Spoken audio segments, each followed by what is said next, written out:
Yeah. They don't mind you put it poorly. Yeah. I think that's one of the things we talked about.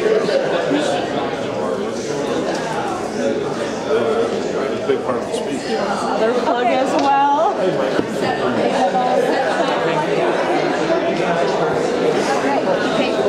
Right? Exactly. Right.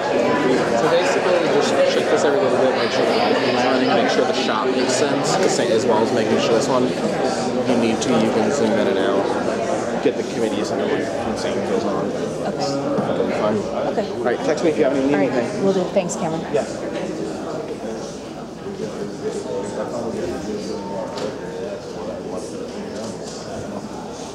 I enjoyed it. Thanks for coming.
Any discussion on committee substitute? Anybody read it over and have any negative heartburn?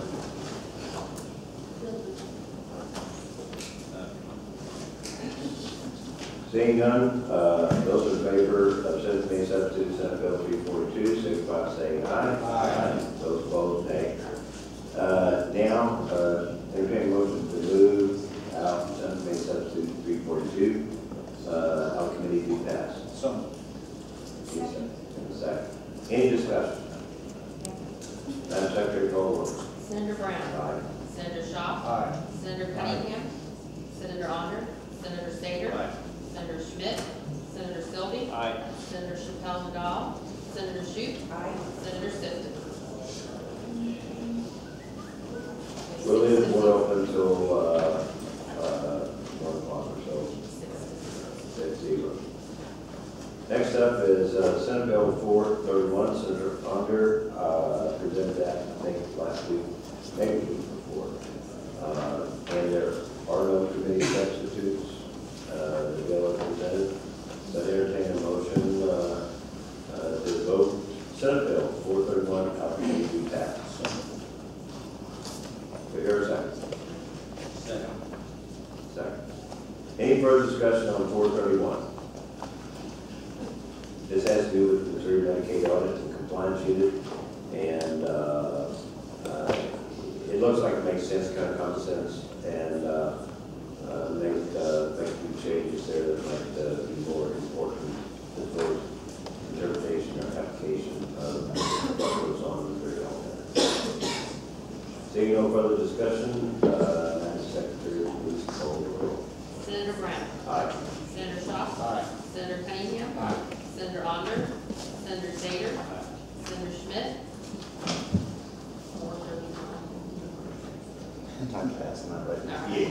Senator Silvey. Aye. Senator Chappelle-Nadal. Senator Shute. Senator Sifton.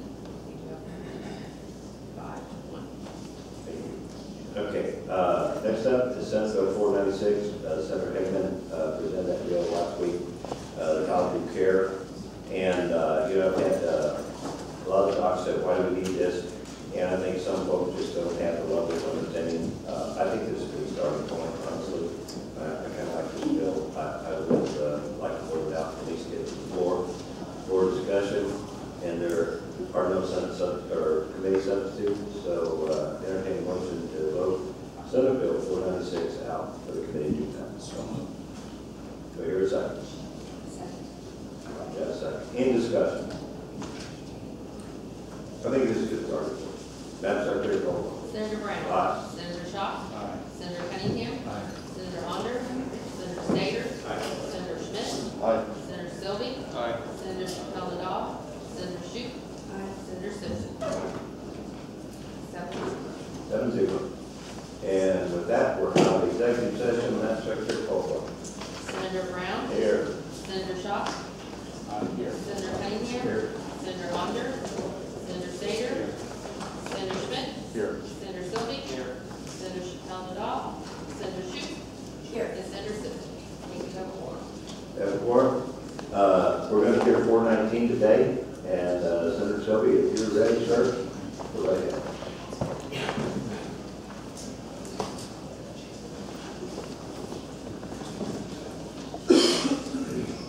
Thank you, Mr. Chairman, members of the committee. Senator Silvey, District 17, to present Senate Bill 419.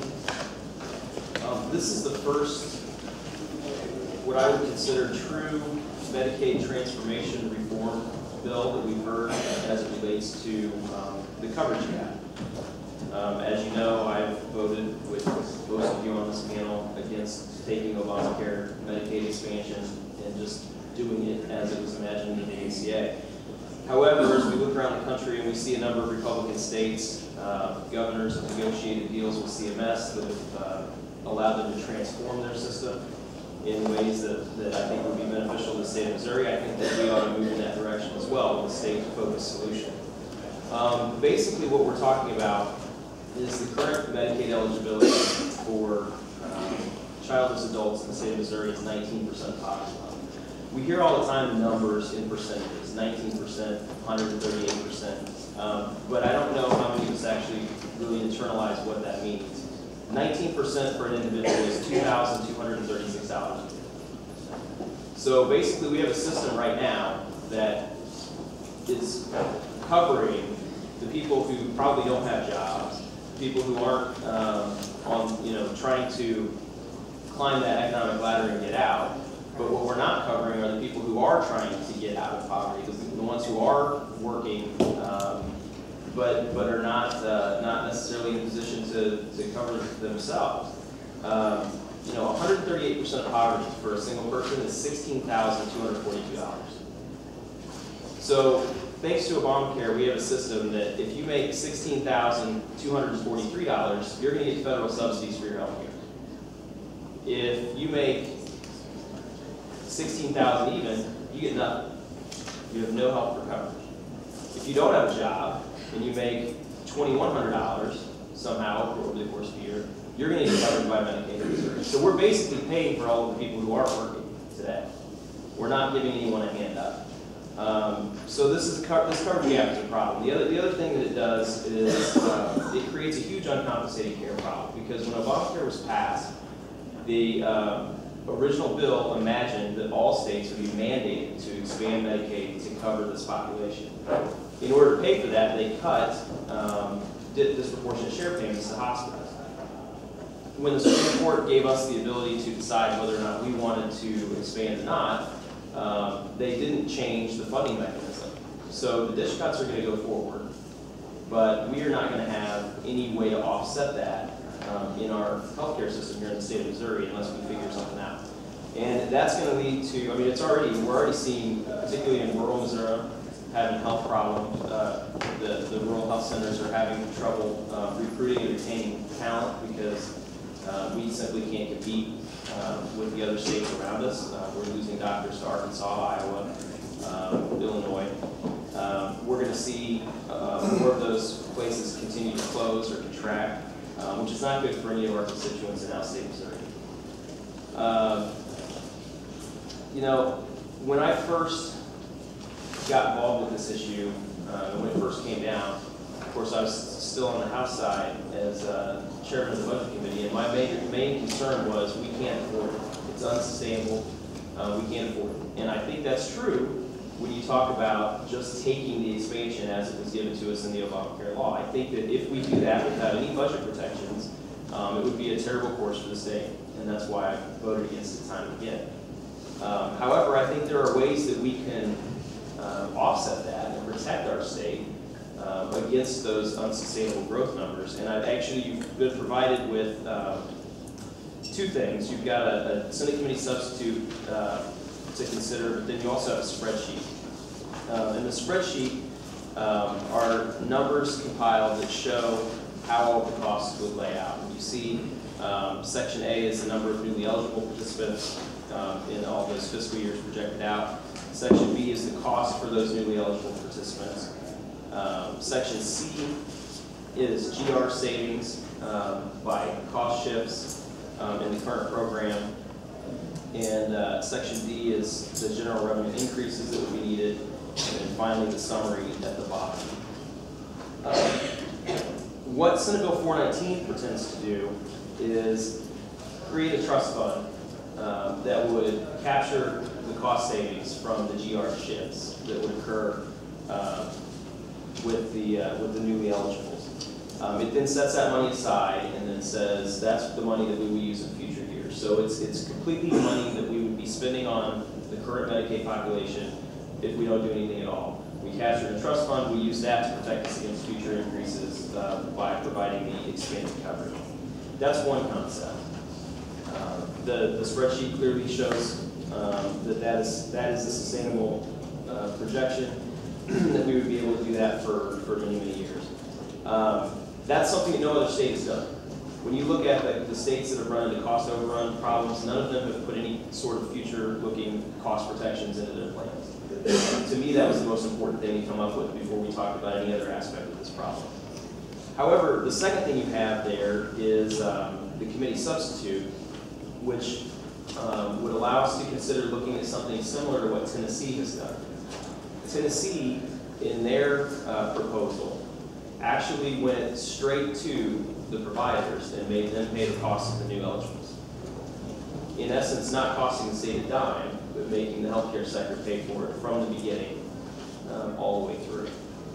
The interesting thing about that proposal, if we were to consider it, if you look at the summary on Section E of that spreadsheet, if you look at number 5, that's the total savings from the trust fund. And it shows how many millions of dollars every fiscal year, starting with 80 million, then 153, then 187, 186, 134, kind of projects out. If we were to go with the committee substitute and have the providers pay for the state's match, starting from the very beginning, you could take line 5 and add line 1, because we would not be paying GR costs for new eligibles. We would have the healthcare sector paying for that.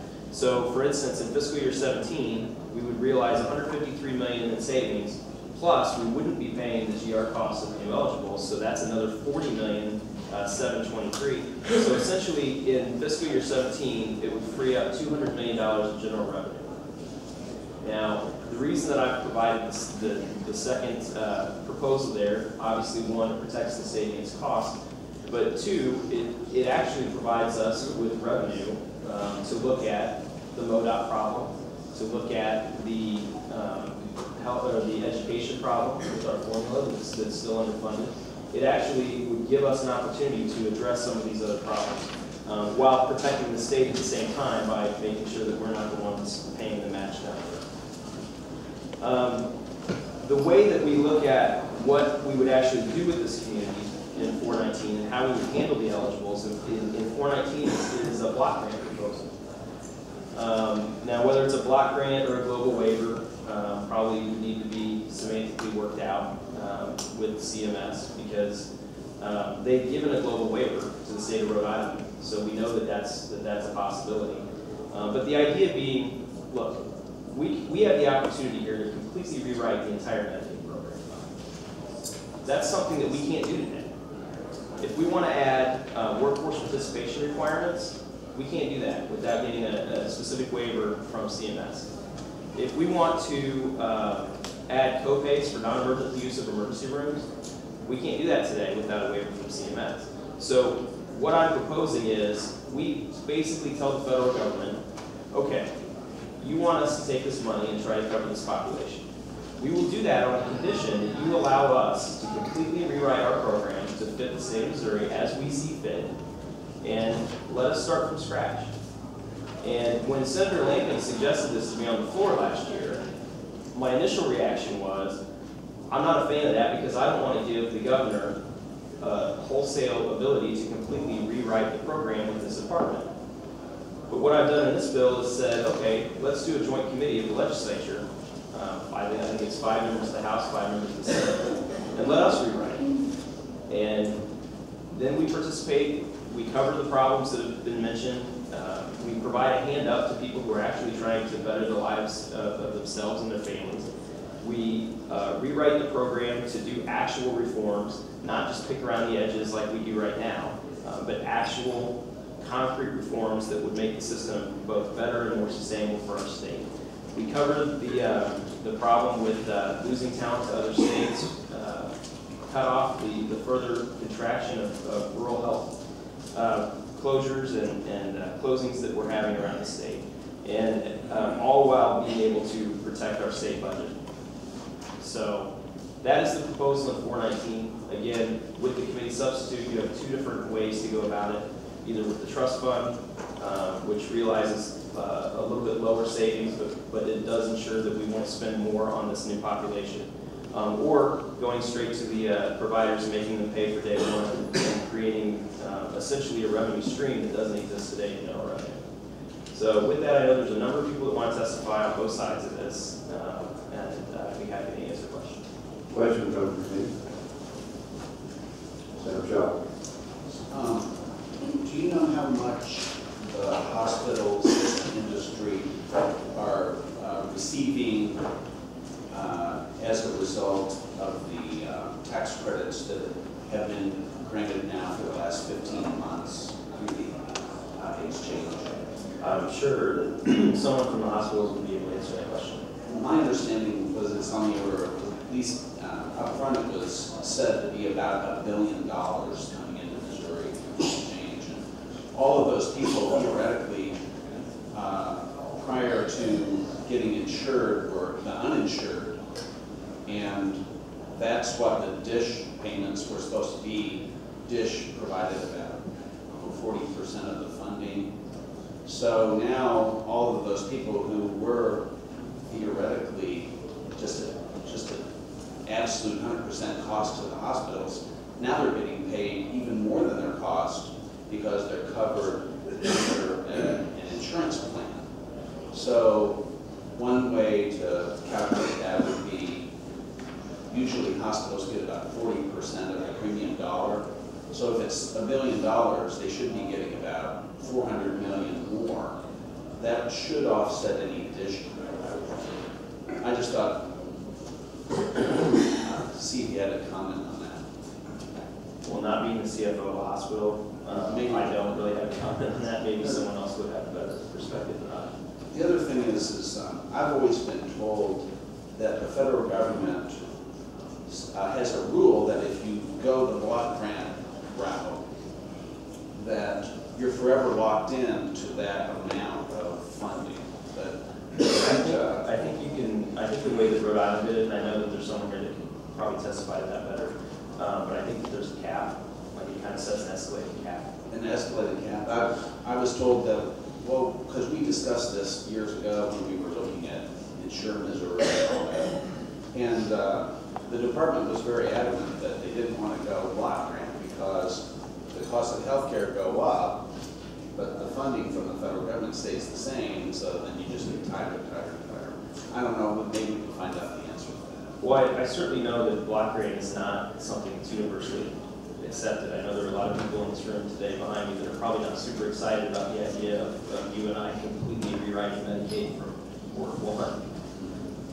Anyway, thank you. Senator Hunter. Yes, Senator. I'm sorry, you used the phrase, cost savings from general revenue eligibles. Right. And so are you saying that there are folks eligible for our current Mo Health Net program that will instead be covered by this Obamacare expansion? By drawing down new funds. Yeah, so they're currently eligible, under the 64 program. How are they eligible for? I think the budget director would probably be able to answer some questions, but I think she's going to testify to that. These are the numbers provided by ESS. Because you used the word, savings, and I think you said that we have up to $200 million in new revenue, based on your bill. Probably not savings. Savings, basically. Savings. Savings would be the word. How do you reconcile that with the fact that many other expansion states have a cost overruns rather than the savings? Very simply, the other states didn't put the budget protections in that created. I apologize for this. And in fact, having the opportunity to look at other states and see what's failed has given us an advantage in being able to protect against those problems. Sure. Oh, and can you tell me a little bit about what the global waiver that Rhode Island got? They didn't do. No state has done a block grant approach before. What was Rhode Island given exactly? So again, block grant, global waiver is a little bit of a semantic difference. So basically, what we're talking about is the concept of the federal government saying, here's the money for you to spend. You figure out how to best cover the population that we expect you to cover. Rhode Island was given a global waiver. It was the last waiver given by the Bush administration. And they basically, and I think there's someone here to testify more to the specifics of Rhode Island in particular, but they were basically given the freedom within their Medicaid proposal to use that money as they see fit to put whatever reforms in they wanted. I know they did some changes to in-home nursing homes, some of the others, as long as their population was covered. They came up with a formula of how many people should be, it was kind of like our foundation formula for students, right? So they came up with a formula of how many people you should project each year, give them a per person stipend, send it to the state, let the state figure it out. And that was, yeah, of course, that was pre-ACA, it was Bush administration.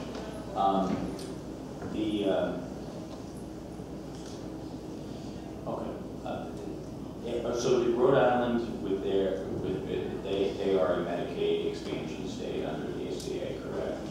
I don't know if so. Yeah, It's 20 minutes. I believe they are. I'd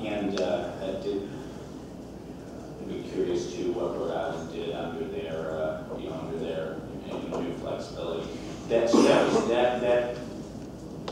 That global waiver was given to Rhode Island under the Bush administration. It was the last one approved by the Bush administration. Do we have an indication that an administration that won't approve a $10 ER copay will approve a block grant or a global waiver similar to the Bush administration? You know, the way I look at it is,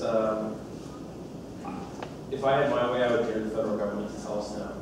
Your ideas are maybe desperate to get more Obamacare expansion states, and they might be willing to go for the deal. Well, my idea is that they say that they want all of these people covered, and if we have a solution, I dare them to tell us no. And of course, your plan would increase eligibility up to 138% poverty, as anticipated by the ACA. Correct, which is $16,000 a year for an individual, $22,000 for a family of two, just under $28,000 for a family of three, and $33,000 for a family of four.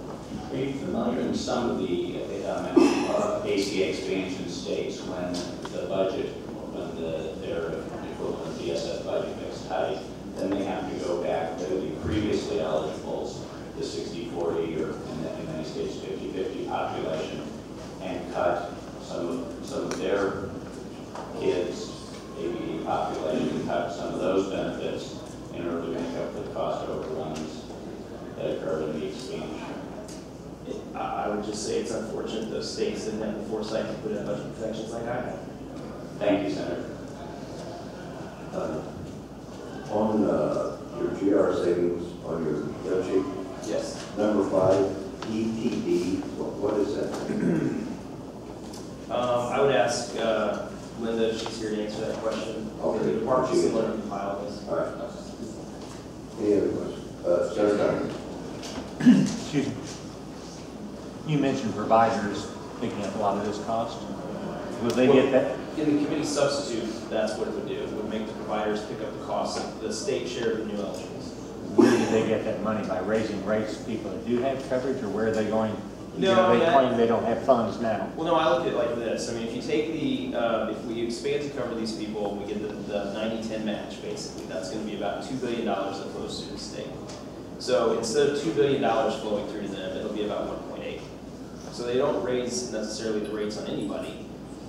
Essentially, they have a huge pot of uncompensated care right now, and they have zero ability to deal with it, at least in this simplistic formula. So rather than giving them $2 billion, we just give them 1.8 and let them figure it out.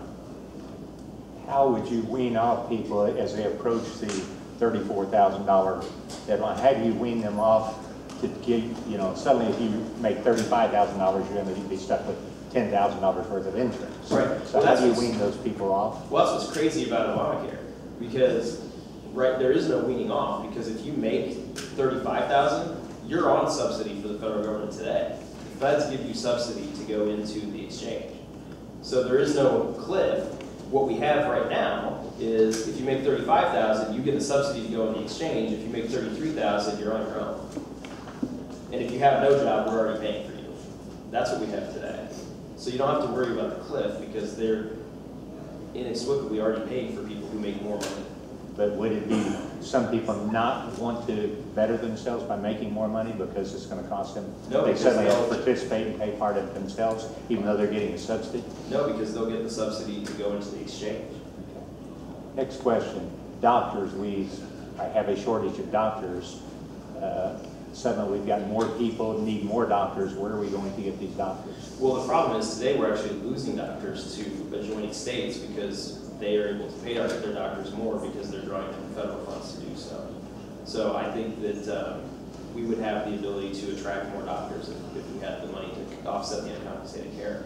In my area, I'm not losing doctors, but I can't get doctors. Right. That's because they have a bunch of uncompensated care they have to figure out how to balance on their books. If all of a sudden that was taken care of, they can pay their doctors more. Thank you. Any other questions? Senator Silvey. Thank you, Chair. I've always liked the cooperative part. And this is just for childless adults between the ages of 19 and 64. Is that correct? Well, that's the expansion community, but what I've proposed is that we tell the feds that we will cover that community. We want a block grant for the entire program, which is why there are probably several people behind me that are not in favor of this.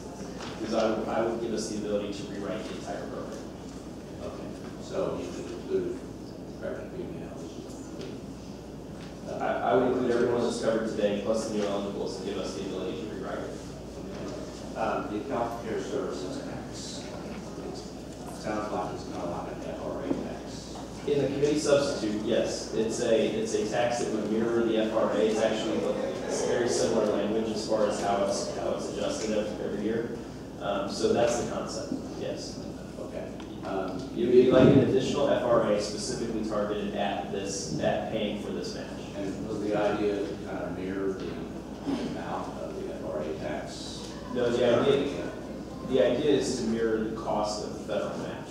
So, when Tennessee came up with their proposal and said the state's not going to pay for this, we're going to make the providers pay for it, they had room in their actual FRA to adjust the FRA rates and raise the money that way. We are leveraged to the hilt on We are FRA. leveraged to the hilt, that's right. Right, so that's why this committee substitute creates basically a new, smaller FRA that would be specifically for paying this match. Now, will we be able to draw down federal funds using this tax? I don't. That? No, it's just to pay the match. Okay. I mean, we would be drawing down federal funds by virtue of having money to pay the match. If that makes sense. I do have a little consternation over the tax of some of the entities you have listed here that probably are not getting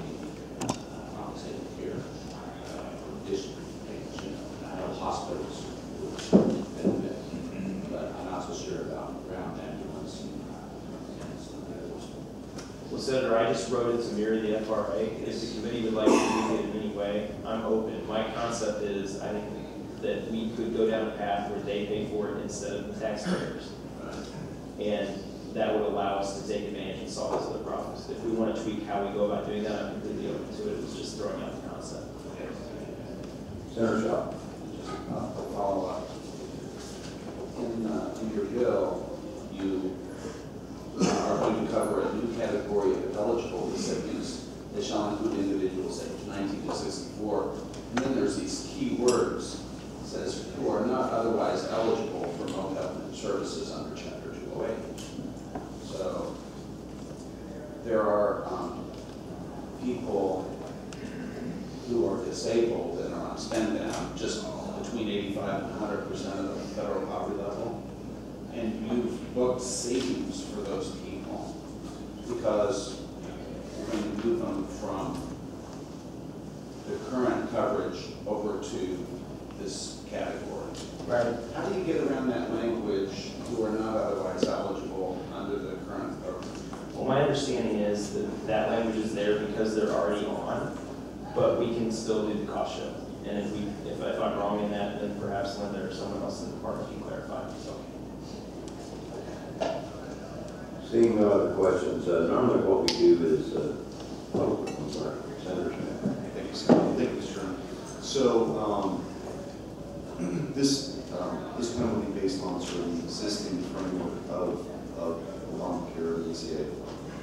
If the Supreme Court rules subsidies are no longer viable, that obviously is a game changer for this model, right?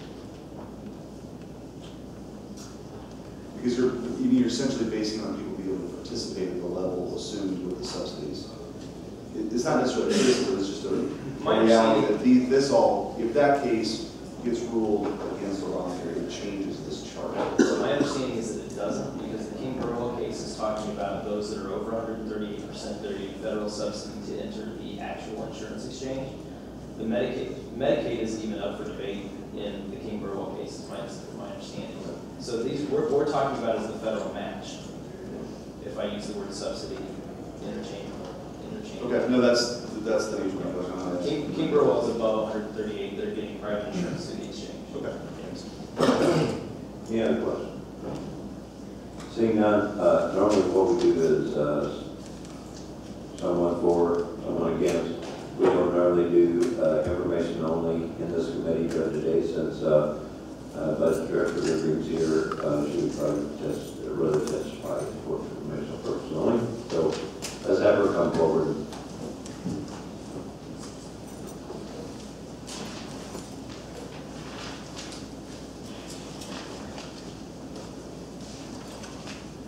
Good morning, Mr. Chair, members of the committee. Here to provide information on the proposal on Medicaid expansion. I am going to focus just on the savings piece. So I will start there, and I will be working on the chart that you have. Jennifer Tidwell is here at the back of the room. If you have more detailed questions, we may need to call her up. So let me focus on that area. It's box C. So if you're looking at the long sheet, box C. And there are really savings to existing state services. So we're talking about services that the state of Missouri already provides and generating savings from those services. There are broadly three categories, and I'll walk you through those very briefly. So the first category is really probably the easiest to understand. It is individuals who are currently being provided services with 100% general revenue. So no Medicaid match, these are not Medicaid eligible services. And those are represented on rows 7, 8, and 9 on the sheet. So rows 7, 8, and 9. The biggest category there is obviously row 9, Department of Mental Health. The Department of Mental Health currently serves individuals who do not qualify for Medicaid because they are over the Medicaid eligibility limit. They provide those services with 100% state general revenue. The day that we are given approval to expand Medicaid in this state, we can immediately move those services to being matched by the federal government because they will become Medicaid eligible services for Medicaid eligible clients. Those are people we know, they're people we have in our service, immediately movable to federal funding rather than general revenue. And that's an estimated 37,000 individuals. Row 7, a much smaller change, obviously. If you look at the dollar amount on row 7, that's the blind pension Medicaid program. We currently serve individuals who are blind or visually impaired using 100% state funds. Very few of those individuals, about 75, would qualify for expanded Medicaid, and we could immediately move them over to being paid, those same services being paid with federal dollars rather than 100% GR. The final one in that category is Department of Corrections on row 8. We have a very limited ability in Department of Corrections to claim Medicaid for inmates, and that is out in inpatient care. So if an inmate goes to a hospital, has an overnight stay, Medicaid will cover those costs. That's true today. That isn't being changed by Medicaid expansion. What is being changed is we will actually have inmates who now qualify for Medicaid. If they don't currently qualify, they would qualify. And so those services would be shifted to federal funds. The next broad category of savings is for individuals who are in the current Medicaid program who in the future, when those same like-type individuals